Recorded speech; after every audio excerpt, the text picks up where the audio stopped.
Itu Om Fadli.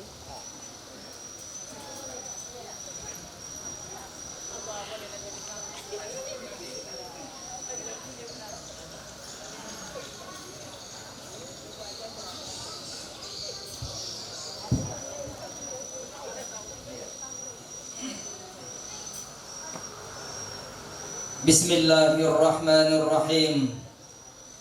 Assalamualaikum warahmatullahi wabarakatuh. Alhamdulillah, hamdan wa syukran lillah, salatan wa salaman ala rasulillah, amma ba'd. Faqala rabbi shrah li sadri wa yassir li amri wahlul 'uqdatam min lisani yafqahu qawli. Allahumma anfa'na bima 'allamtana wa 'allimna ma yanfa'una wa zidna min ladunka 'ilman nafi'a. Allahumma faqihna fid din wa 'allimna ta'wil waftah lana futuhal 'arifin bika ya arhamar rahimin. Wa sallallahu ala sayyidina Muhammad wa ala alihi wa sahbihi wa sallam ajma'in. Walhamdulillahi rabbil alamin. Alhamdulillah Bapak Ibu jamaah yang dirahmati oleh Allah. Pertama sekali kita bersyukur kepada Allah Subhanahu wa ta'ala. Bersyukur dalam setiap keadaan yang hari ini kita nikmati dan kita rasakan. Bersyukur kita kepada Allah Subhanahu wa ta'ala di saat kita berbahagia maupun di saat kita susah. Bersyukur kita kepada Allah Subhanahu wa ta'ala di waktu kita tertawa ataupun menangis. Bersyukur kita kepada Allah Subhanahu wa ta'ala di kala lapang ataupun di saat sempit. Bersyukur kita kepada Allah Subhanahu wa ta'ala di waktu mendapatkan nikmat-nikmat yang begitu banyak ataupun mendapatkan ujian cobaan yang bertubi-tubi. Bersyukur kepada Allah Subhanahu wa ta'ala dalam setiap keadaan yang kita rasakan. Alhamdulillah ala kulli hal wa fi kulli hal. Begitulah baginda Muhammad Rasulullah sallallahu alaihi wasallam mengajarkan kepada kita umatnya. Salawat serta salam kita hadiahkan kepada junjungan alam putra Aminah buah hati Abdullah Muhammad Rasulullah sallallahu alaihi wasallam. Sallu ala Nabi Muhammad. Allahumma salli wa sallim wa barik alaih. Tentunya kita berharap kepada Allah Subhanahu wa ta'ala. Allah menggolongkan kita termasuk umatnya Nabi Muhammad sallallahu alaihi wasallam yang mendapatkan syafaat pertolongan di yaumil akhir kelak. Amin amin ya rabbal alamin.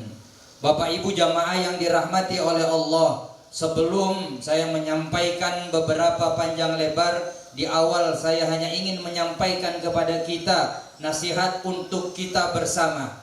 Hendaknya kita bersolawat bukan hanya saat ketika ada kegiatan-kegiatan saja. Bukan ketika pembawa acara, MC, kata sambutan, narasumber, penceramah mengajak kita untuk bersolawat baru kita bersolawat. Tidak. Tetapi harusnya kita biasakan diri kita untuk bersolawat. Kalau orang Arab mengatakan atir famaka bisolati ala nabi, basahi bibirmu, lidahmu dengan bersolawat kepada Nabi. Mulai hari ini berjanji, berazam, membiasakan untuk senantiasa bersolawat kepada baginda Muhammad Rasulullah sallallahu alaihi wasallam. Di saat bekerja, di saat rehat dari bekerja, di rumah, di kantor, di jalan, menunggu sesuatu, mengerjakan pekerjaan rumah, mencuci, memasak, menyetrika, membuat segala sesuatu hidangan untuk suami, untuk anak, biasakan diiringi dengan solawat. Maka hari ini ribuan tahun yang lalu Rasulullah sallallahu alaihi wasallam mengingatkan kepada kita umatnya, al-bakhil min ummati, kata Rasulullah, orang yang paling pelit, yang paling kedekut, yang paling celit di antara umatku, kata Rasulullah sallallahu alaihi wasallam, orang yang ketika menyebutkan namaku atau menyebut atau mendengarkan namaku disebutkan falam yusalli alaihi, dia tidak mau bersolawat kepadaku. Sallu ala Nabi Muhammad. Allahumma salli wa sallim wa barik alaih. Kalau kita mau melihat ayat-ayat yang telah diturunkan oleh Allah di dalam satu surah, di dalam satu ayat, Allah Subhanahu wa ta'ala memerintahkan kita orang-orang yang beriman untuk bersolawat kepada Nabi. Uniknya lagi, Allah perintahkan kita hambanya untuk sholat, Allah tak sholat. Allah perintahkan kita untuk puasa, untuk zakat, untuk beribadah yang lainnya, Allah tidak melakukannya. Tapi coba lihat, renungkan satu ayat yang masyhur, yang semua kita tahu dan pernah mendengar. Apa kata Allah Subhanahu wa ta'ala? Ya ayyuhalladzina amanu sallu alaihi wa sallimu tasliman. Wahai orang-orang yang beriman, bersolawatlah kamu kepada Nabi dan doakanlah keselamatan. Coba lihat ayat di awal, Allah Subhanahu wa ta'ala sebelum memerintahkan telah lebih dahulu bersolawat kepada Rasulullah. Bahkan malaikat Allah juga telah bersolawat kepada Rasulullah dengan cara Allah dan caranya malaikat Allah. Apa bunyi ayatnya? Innallaha wa malaikatahu yusalluna 'alan nabi. Ya ayyuhalladzina amanu sallu alaihi wa sallimu tasliman. Jadi perintah solawat ini sebelum diwajibkan, diperintahkan kepada kita, sallu ala nabi, sallu alaihi wa sallimu tasliman. Allah, malaikat Allah telah lebih dulu bersolawat. Tapi sayang kita tak peka. Tapi sayang kita jarang bersolawat. Padahal salah satu di antara sebab yang banyak untuk menumbuhkan cinta, menanamkan kerinduan kepada baginda Muhammad Rasulullah sallallahu alaihi wasallam adalah dengan bersolawat. Orang-orang Arab tuh saking cintanya, saking rindunya, ketika ada dua orang yang bertikai, berkelahi, datang orang yang ketiga, dia berkata, ya ikhwani, sallu ala Nabi Muhammad. Saudara-saudaraku, solawatlah kalian kepada Nabi. Mereka berhenti. Malu mereka kalau diminta untuk bersolawat, mereka tak bersolawat. Bahkan ini terjadi juga kepada anak-anak kecil. Ada seorang anak yang merengek kepada ibunya, ya ummi, aku mau ini, aku mau ini. Tetapi ibunya tidak memberikan, dia nangis. Apa kata ibunya? Ya bunai, sholli ala nabi, solawat kepada Nabi. Dia diam. Malu dia kalau seandainya diminta untuk bersolawat, dia tidak bersolawat. Fa'aina nahnu?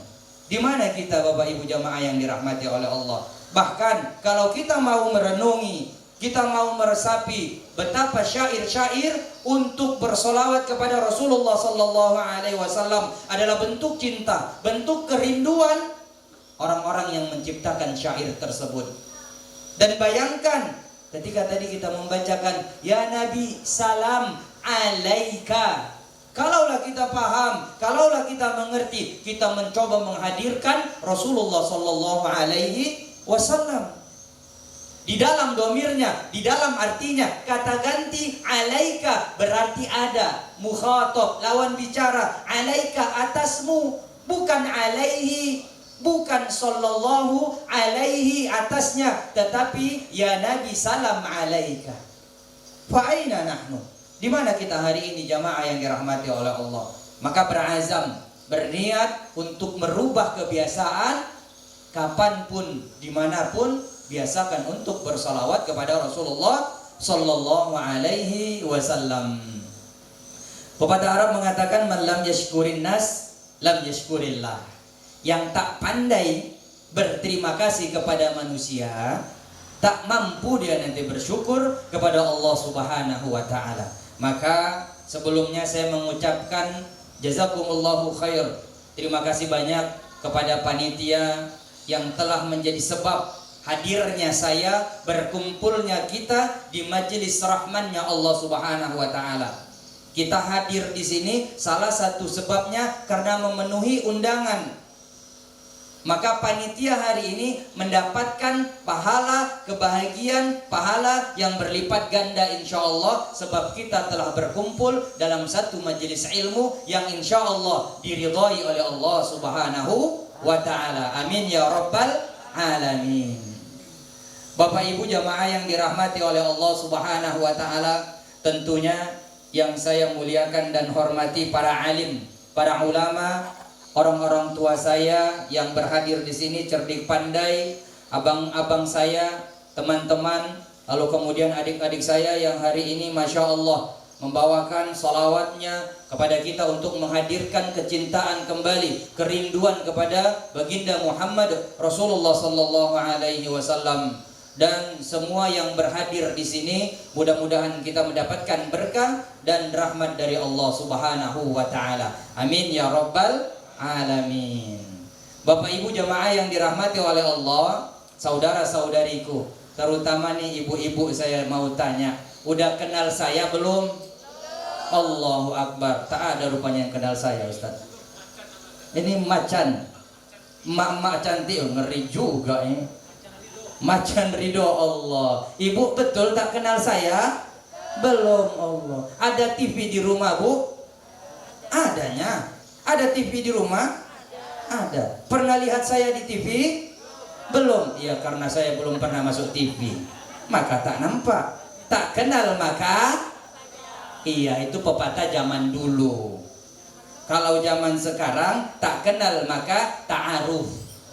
Kenalanlah kita dulu. Saya perkenalkan, ismi Mustaqim bin Muhammad Effendi. Wulidtu fil Midan fi tarikh 28 November 1988. Al-an ana sakin fi Belilas, yani ma'a zaujati. Indi 4 aulad. Bu, kok berantem saya lagi ngomong? Paham tidak? Bilanglah, kalau tak paham lambaikan tangan. Ustaz tak paham sami gitu. Apa tadi yang saya sampaikan? Memakai bahasa Arab. Al-lughatul Arabiyyah lughatul Quran. Al-lughatul Arabiyyah lughatul Jannah. Bahasa Arab bahasa Quran. Bahasa Arab bahasa surga. Kita mengaku ingin masuk surga tapi tak pandai bahasa Arab. Apa mau jadi? Nanti di surga begitu insya Allah dengan izin Allah masuk surga, Wak, cuma duduk di pojokan. Kenapa? Ketika diajak teman, akhi, hayya nal'ab ma'ana, tak bisa bahasa Arab. Akhi, limadha tabki, katanya. Tak bisa bahasa Arab. Gimana ini? Maka kalau ingin mendapatkan surga Allah harus bisa bahasa. Betulnya itu Ustaz? Tidak, bercanda sajanya saya.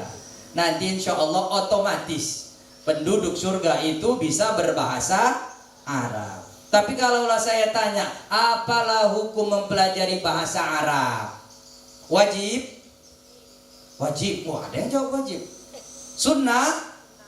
Sunnah, ada juga yang menjawab sunnah. Berbeda pendapat ulama di sini, masya Allah, luar biasa ulama-ulama di sini. Jadi bu, pak, saudara-saudariku yang dirahmati oleh Allah, belajar, memahami, mengerti, tahu, bisa bahasa Arab, hukumnya wajib dalam hal ibadah, khususnya sholat. Selain itu tak wajib. Khusus untuk ibadah, sholat, maka wajib berbahasa Arab. Bayangkan kalau kita sholat ibadah tak pakai bahasa Arab, Allahu nanggadang, sah sholatnya? Tak sah. Ustaz tak bisa saya bahasa Arab, saya bahasa Indonesia sajalah. Allah maha besar, dengan menyebut nama Allah yang maha pengasih lagi maha penyayang, batal. Bawa keluar orang tuh, dia gila dia itu. Tak sah. Maka dalam sholat wajib berbahasa. Bapak ibu jamaah yang berhadir di sini, alhamdulillah, sekali lagi saya sampaikan alhamdulillah bahwa bahasa Arab itu mudah untuk dipelajari. Mudah sekali. Hanya tinggal kita kemauannya, mau atau tidak. Saya meyakinkan bahwa bahasa Arab ini ketika 2009 saya berangkat dari Indonesia ke Arab. Sampai di sana saya lihat anak-anak kecil lah bisa bahasa Arab. Mantap. Hebat kan Pak, Bu? Anak-anak kecil di sana lah bisa bahasa Arab. Awak dah tua belum bisa lagi. Iyalah Ustaz, namanya di Arab. Yang penting kan yang saya bilang betul. Nah, betul atau betul? Iya. Tapi Pak, Bu, nih anak-anak Ustaz rombongan ini Masya Allah, Insya Allah sering bersolawat, mereka paham bahasa Arab. Ini nggak kita khawatirkan. Tapi antum yakin tidak? Emak-emak cantik ini, macan ini, mereka ini bisa bahasa Arab nih. Yakin atau tidak? Wah, Masya Allah. Kita tes. Kadang ibu ini, mama-mama cantik ini tak yakin mereka. Bu, yakin atau tidak? Yakinnya tak kompak. Yakin atau tidak? Yakin. Saya coba ya. Ana sa'atakallam bil lughatil arabiyyah ma'akunna. Saya akan ngomong bahasa Arab sama ibu. Ibu jawab dengan bahasa Arab. Siap ya? Yang penting jawab aja, jangan ragu-ragu. Yang keras, biar tahu jamaah di sini, biar tahu orang-orang di sini bahwa Macan Ridho bisa bahasa Arab. Ya? Siap Bu, saya bahasa Arab nih. Qul huwallahu ahad. Lam yalid wa lam yulad.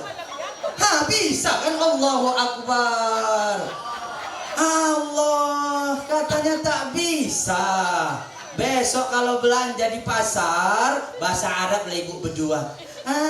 Ukhti, iyyaka na'budu wa iyyaka nasta'in. Ihdinas siratal mustaqim katanya Allah. Heran penjual tuh, bisa juga ibu ini bahasa Arab padahal sambung ayat ya kan? Siapa yang tak bisa? Tapi bahasa Arab itu mudah Bu, mudah sekali Masya Allah. Nama saya Mustaqim bin Muhammad Effendi. Saya besar lahir di Medan, wulidtu fil Medan. Saya masih muda lagi nampak nih. Tapi lah menikah. Yang melirik-lirik, udahlah. Apalagi bisa nih jadi menantu, tidak. Bisik-bisik itu tadi kan, lah tahu kan saya sampai goyang-goyang di sini. Ngeri juga emak-emak ini. Alhamdulillah Bu, saya lah punya anak. Berapa Ustaz? 4. Anak sudah 4, istri baru 1. Niat tak ada, kalau rencana siapa yang tahu. Masya Allah. Anak saya biasa-biasa saja. 4-4-nya laki-laki Bu, Pak. Alhamdulillah. Tapi saya ingin menyampaikan, anak saya yang 4-4 tuh lah dikhitan mulai usia 7 hari. Laki-laki semuanya 7 hari, lepas pusarnya khitan, lepas pusarnya khitan. Jangan takut. Bahkan ibu kandung saya begitu anak pertama tahu dia mau dikhitan, apa dia bilang? Jangan dipotong anak itu burungnya. Kalau berani disunat burung anak itu, tak usah lagi datang ke rumah mama katanya. Tapi tetap saya potong, alhamdulillah. Karena memang begitu sunnah Nabi. Sunnah Nabi untuk dikhitan di usia kecil. Bahkan menurut ilmu kedokteran, di masa kecil maktubai itu bagus untuk dikhitan Pak Bu. Dan di dalam agama keuntungannya banyak. Anak kecil yang sudah dikhitan sudah mumayyiz, tapi belum baligh.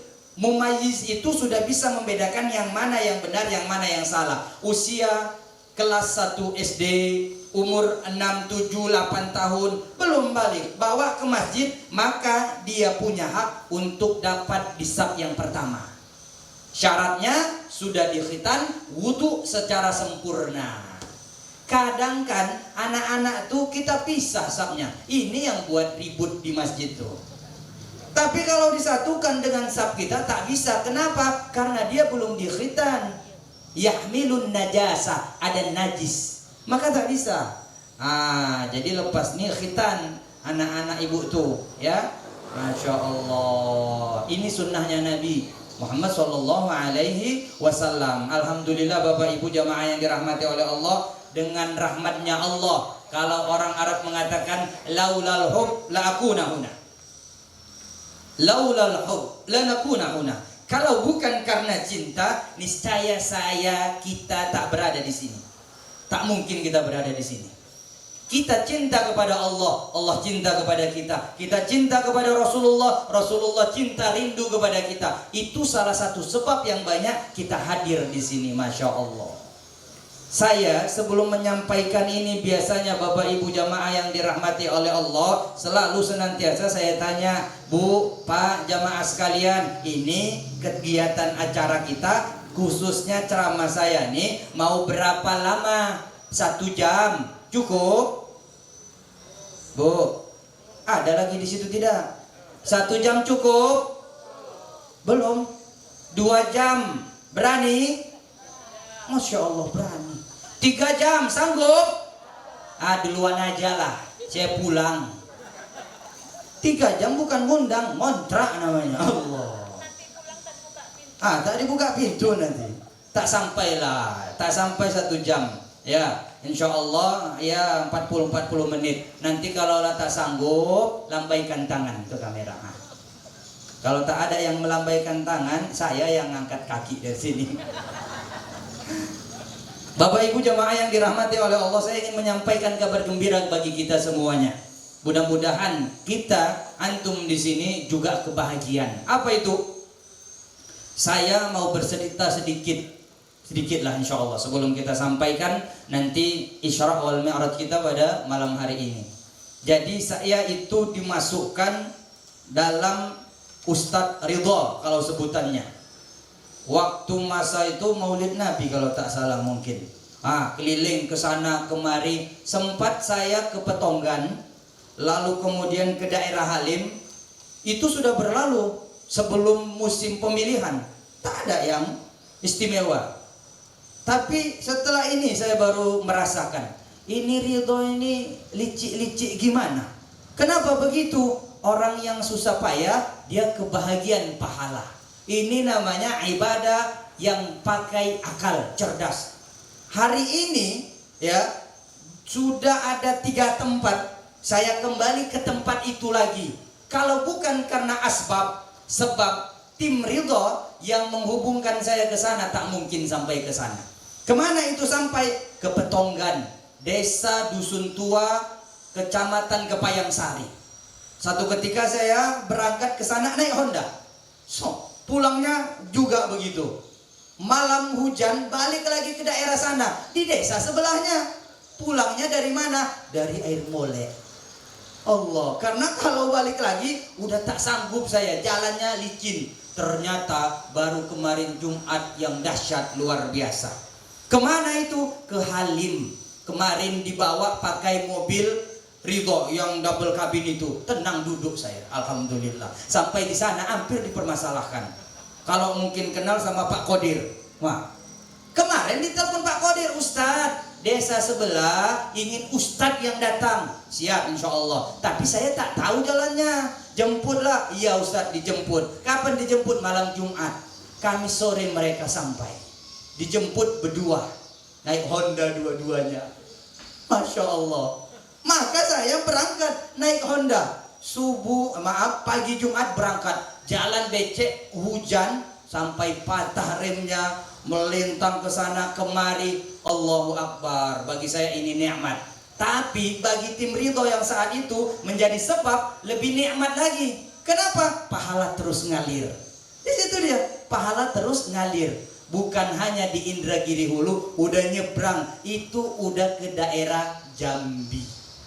2 jam lebih perjalanan, 2 jam lebih Bapak Ibu jamaah yang dirahmati oleh Allah. Nah maka hari ini bagaimana Rasulullah SAW menyampaikan, barang siapa yang menunjukkan kepada satu amalan kemudian dikerjakan oleh yang ditunjukkan itu, maka yang menunjukkan tadi mendapatkan pahala seperti apa yang dilakukan tanpa mengurangi sedikit pun dari pahala yang mengerjakan. Maka ketika saya berdakwah ke sana niat karena Allah, yang menjadi sebab berkumpulnya kami di sana, yang awal memperkenalkan kami di sana, itu siapa? Maka akan mendapatkan pahala yang mengalir terus menerus. Masya Allah. Jadi luar biasa. Ini adalah ibadah yang cerdas. Ini ibadah yang pakai akal. Jadi hari ini Bapak Ibu jamaah yang dirahmati oleh Allah, apapun itu kalau karena sudah Allah, lillahi ta'ala, nikmatnya luar biasa. Luar biasa. Bapak Ibu jamaah yang dirahmati oleh Allah, di awal cerita ini saya ingin mengkisahkan dulu kepada kita untuk menambah semangat kita, untuk memotivasi diri kita, kisah tentang sahabat Rasulullah SAW namanya Thauban.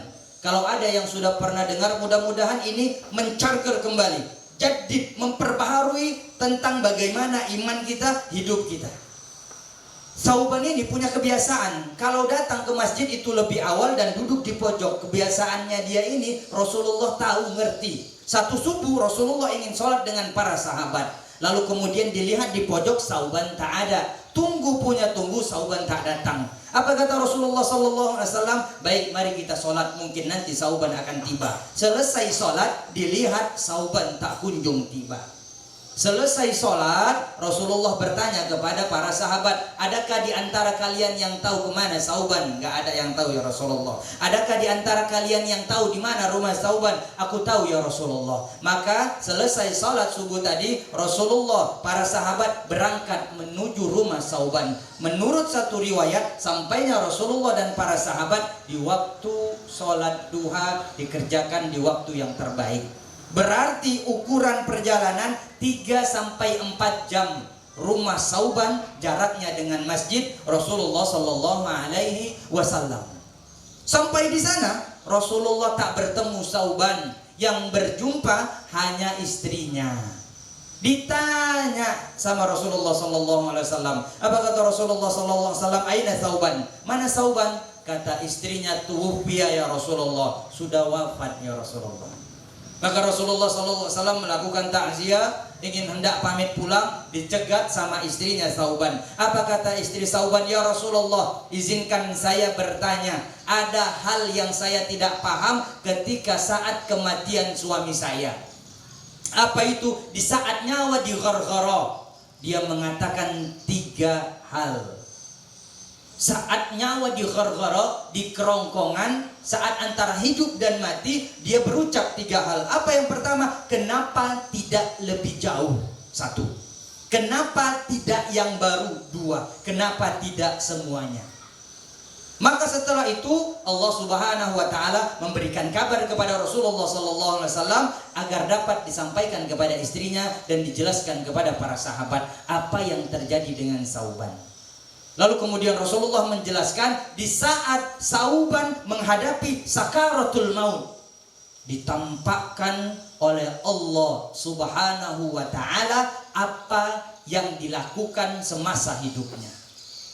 Perjalanannya dari rumah ke masjid ditampakkan oleh Allah Subhanahu wa taala, lalu kemudian ditampakkan juga balasan apa yang telah dilakukannya. Dibukakan pintu surga oleh Allah Subhanahu wa taala. Menyesal Thauban. Inilah orang yang beramal soleh tapi nyesal.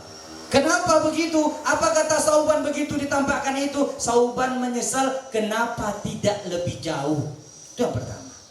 Yang kedua, apa kata Thauban? Kenapa tidak yang baru? Thauban ini punya kebiasaan, kalau dia di musim dingin, dia pakai jaket berlapis-lapis. Dia pakai jaket yang baru di dalam, dia pakai jaket yang lama di luar. Agar nanti sampai ke masjid, dia buka jaket yang di luar, dia menghadap Allah dengan jaket yang baru. Tapi ternyata di perjalanan, dia berjumpa seseorang yang kedinginan, otomatis dia buka jaket yang di luar, yang lama. Dan itu ditampakkan oleh Allah Subhanahu wa taala di saat dia gharghara, saat mau kematiannya. Kemudian ditampakkan balasan dari Allah Subhanahu wa taala. Betapa indahnya surga, nikmat-nikmat surga. Menyesal Thauban. Apa kata Thauban? Kenapa tidak yang baru? Lalu kemudian yang ketiga, apa kata Thauban? Kenapa tidak semuanya? Thauban punya kebiasaan kalau dia makan, dia minum, lewat temannya selalu diajak makan, dia panggil, akhi ta'al nakul sawiyan, sini kita makan sama. Itu makanan dibagi 2, itu minuman dibagi 2. Ditampakkan oleh Allah Subhanahu wa taala, lalu kemudian balasan pahala dengan apa yang diamalkannya ditampakkan oleh Allah. Menyesal Thauban. Apa katanya? Kenapa tidak semuanya? Demi Allah Bapak Ibu jamaah yang dirahmati oleh Allah Subhanahu wa taala, amalan baik kita hari ini kelak akan ditampakkan oleh Allah Subhanahu wa taala. Perjuangan kita hari ini yang niatnya karena Allah Subhanahu wa taala kelak akan mendapatkan balasan yang begitu indah dari Allah Subhanahu wa taala. Bapak Ibu yang dulu mungkin datang dari pintu ke pintu yang mungkin harusnya lebih banyak, menyesal nanti. Kenapa kok cuma 10 pintu yang ku datangi? Iya kan? Kenapa tak kuajak semuanya? Menyesal. Maka sebelum nyawa sampai di gharghara masih bisa kita berbuat. Doakan dengan doa terbaik hari ini. Maka jangan sampai kita menyesal ketika nanti saat di gharghara. Karena itu nyata, kata Allah Subhanahu wa taala, yauma idzin tuhadditsu akhbaraha. Nanti pada masa itu semua akan bersaksi di hadapan Allah Subhanahu wa taala. Maka coba lihat. Ada orang yang ketika sholat, dia sholat wajib di satu saf yang ini, ketika sholat sunnah di tempat yang lain. Itu agar supaya nanti ketika fi yaumil qiyamah banyak tempat sujud yang bersaksi di hadapan Allah. Duhai Allah, aku dulu pernah dipakainya untuk bersujud. Aku juga ya Allah, aku juga ya Allah, aku juga ya Allah, bersaksi semuanya.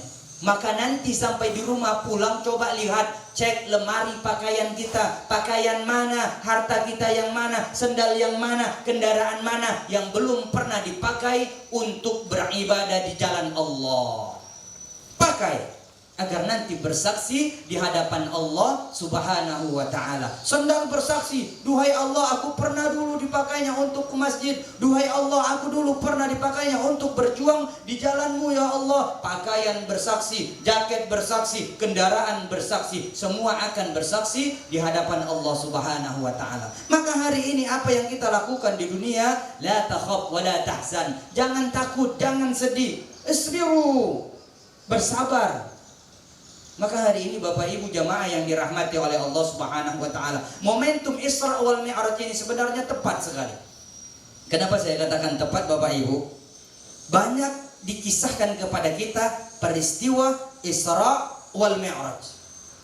Tapi tahukah kita apa yang terjadi setelah peristiwa Isra wal Mi'raj itu berlangsung?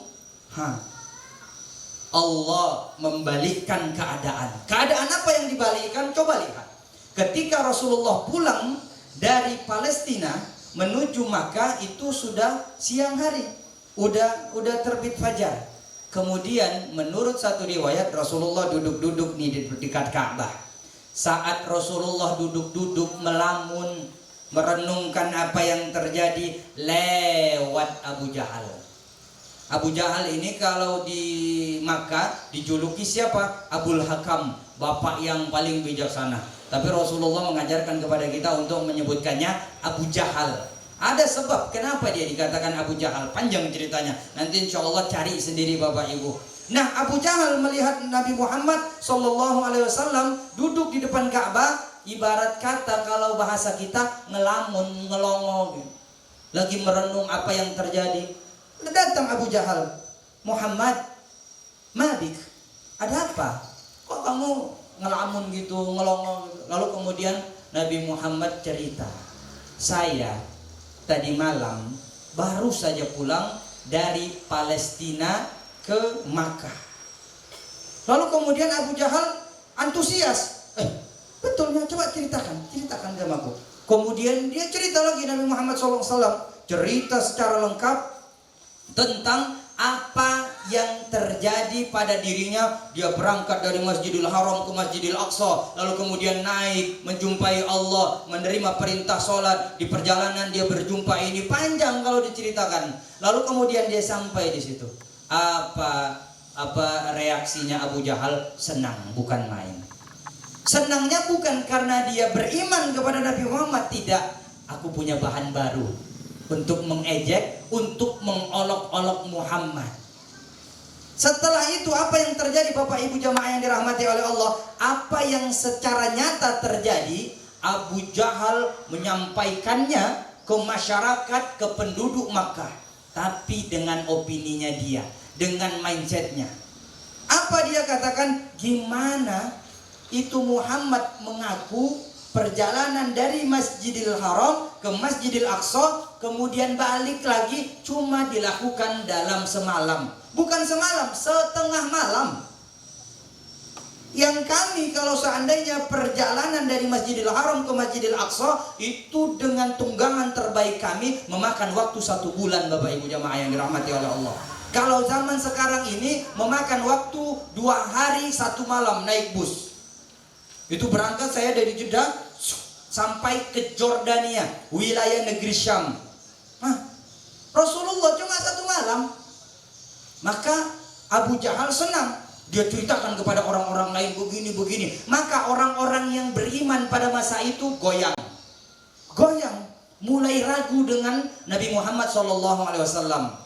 Orang-orang kafir yang asalnya memang benci kepada Nabi Muhammad makin senang mengolok-olok Nabi Muhammad.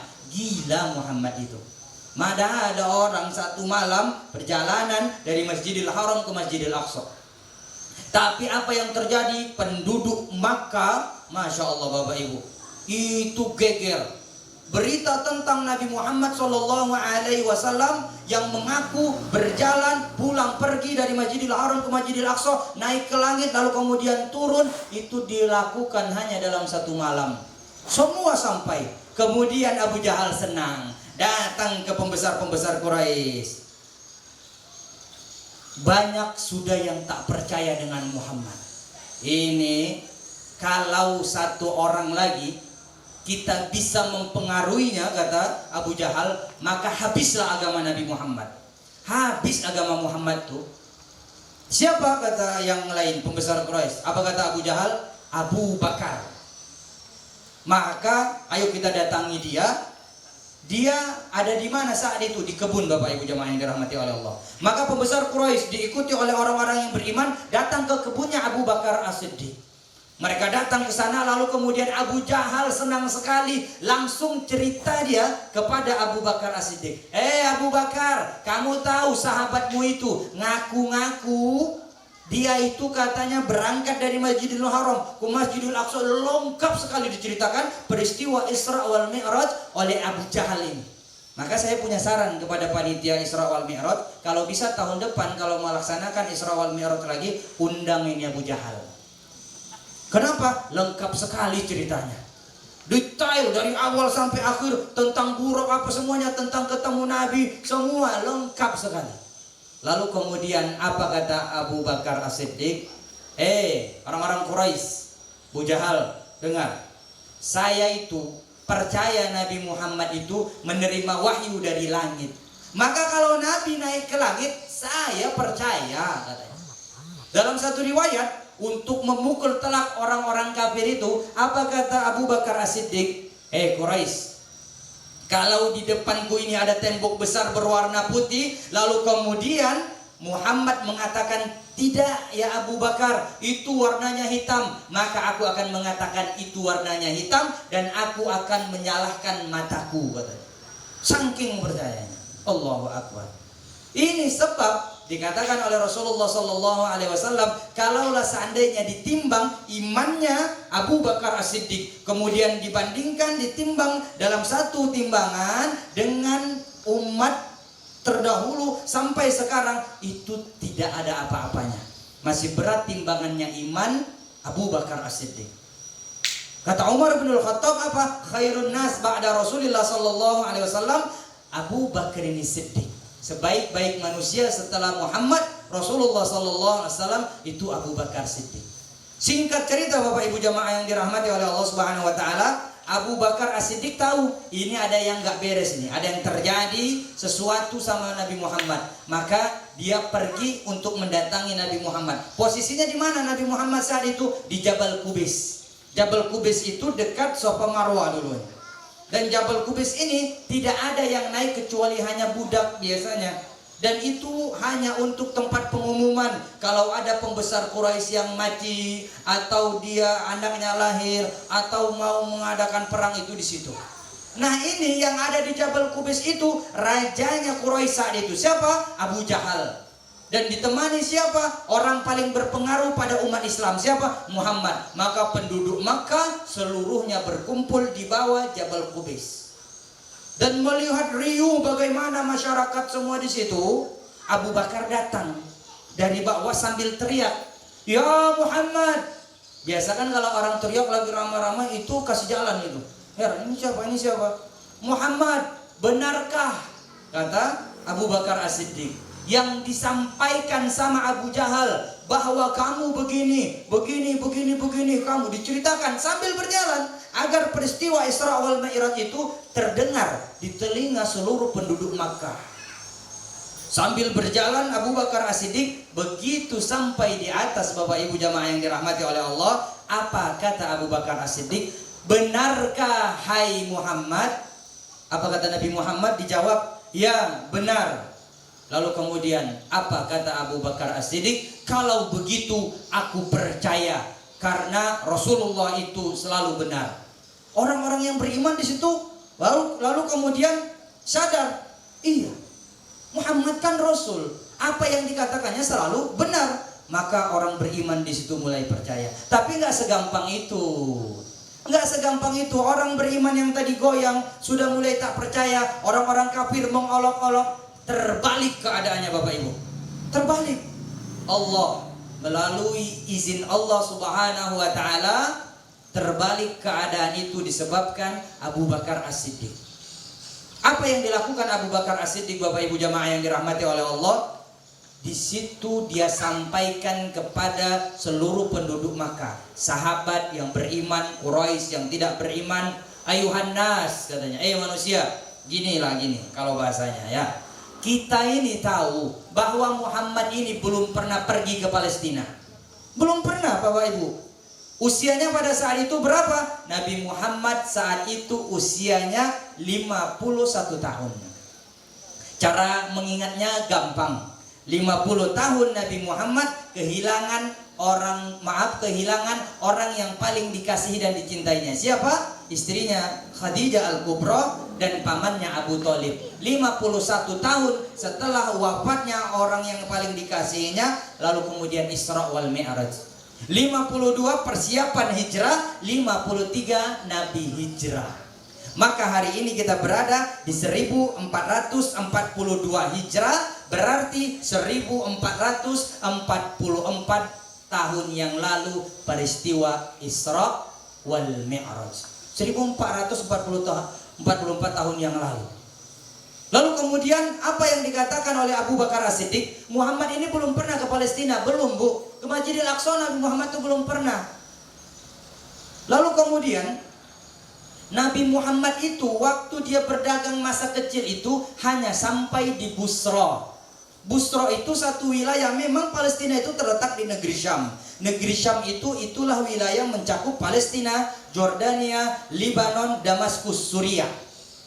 Nah, sementara Nabi Muhammad waktu berdagang itu ke negeri Syam di wilayah Suriah, di pinggiran kota Suriah namanya Basrah. Disitulah Nabi Muhammad ketemu sama pendeta namanya pendeta Bahiro yang disampaikan kepada pamannya, para pembawanya, ini anak jadi nabi. Ada khotamul anbiya, tanda kenabian.